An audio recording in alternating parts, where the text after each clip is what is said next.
the office I have a centre that I run called the Consolarium, Learning. And in my office I have a PlayStation 2, a PlayStation 3, a Nintendo Wii, an Xbox 360 Live. I have 500 DSs as of next week, a whole host of Sony PSPs, a Promethean Activision board with onboard sound, Wi-Fi access, and occasionally I do work. Open the door! Yes! But my job really is, I mean, I was a primary school teacher, then I'm on secondment from Dundee University to LTS for the time being. But my job is to look at the place of computer games as learning tools. So I've been using a number of commercial off-the-shelf games that you can buy in the shops and kind of retrofitting them to fit the curriculum. So ranging from Dr. Kawashima's brain training for the Nintendo DS to Guitar Hero. Anybody played Guitar Hero? Fantastic, okay. Anybody play Nintendo Wii? Well, we've got them in nursery, primary, secondary schools across Scotland for a number of different applications, and they are, what's happening, we feel, is that computer games have cultural kind of relevance to learners. They resonate with learners. It's part of their kind of cultural framework, and we feel it's really important that we bring that into the classroom.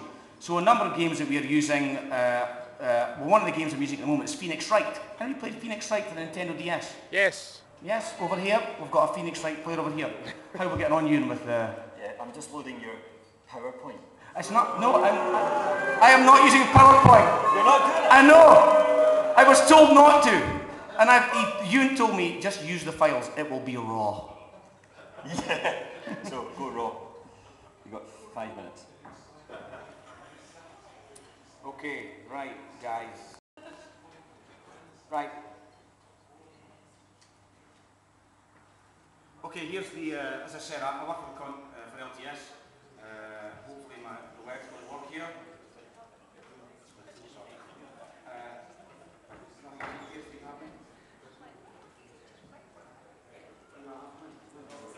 Folks, there's the Consolarium's website if anyone wants to follow up. If you just type Consolarium into Google, you'll find our site. It's really all about bringing games-based learning to teachers in the classroom. It's not about being highbrow and being academic and being as kind of erudite as possible. It's about looking at, seeing to teachers, look, this is stuff that you can do in your class. Low skills threshold, commercial off-the-shelf, computer games. Let's put them into your classrooms, see how you can take it forward. I've got about games-based learning here, lots of information for further reading, games-based resources, nice blogs, websites, etc. Sharing practice, website that we have here, which are the case studies that we have happening in Scottish schools. Games design, we've got Mission Maker, Caspian Learning, Winter Nights, Game Maker, all happening in schools in Scotland so that learners can be the kind of creators of games. Guitar Hero, Dr. Kawashima's and Mist. But what I want to talk to you about tonight is Phoenix Wright. Phoenix Wright is one of these narrative-driven games that you're finding on the DS now. It is fantastic, folks. I've actually got it with me if anyone wants to have a look. But here we go. Phoenix Wright is a rookie lawyer. He's just been he's got a job in a law firm. No sound, but here we go. Thanks, Ewan. Okay? And there's been a murder. There's been a murder, as Taggart would say. Okay? Or if you're Scottish, there's a murder at Firhill.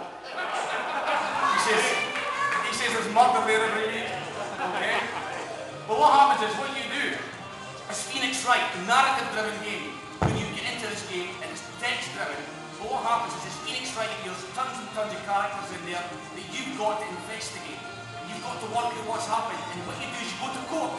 And when you go to court, you present your evidence to defend your client, who's been wrongly accused, may I say, wrongly accused of this crime.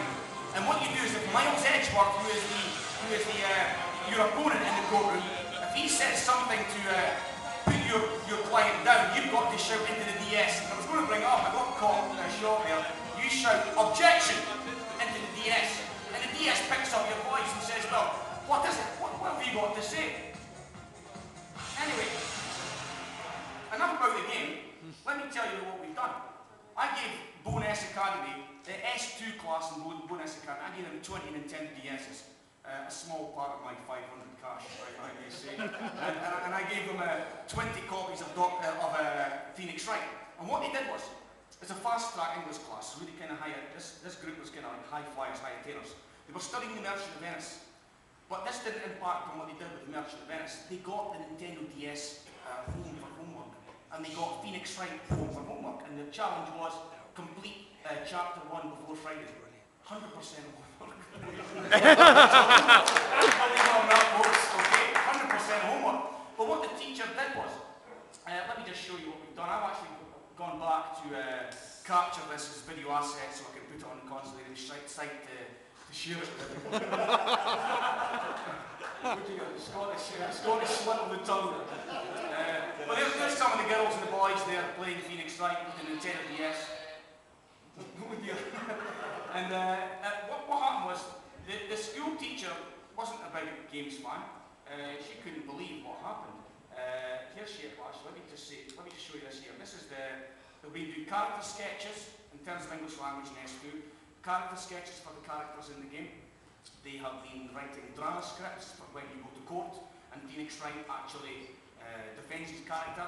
Those drama scripts have been turned into podcasts that can be shared with people, so they've been introduced to Audacity. What the students have also done is they've actually gone in to create their own computer games for the DS or for the PSP, and what they've done is they've scripted this complete game from start to finish.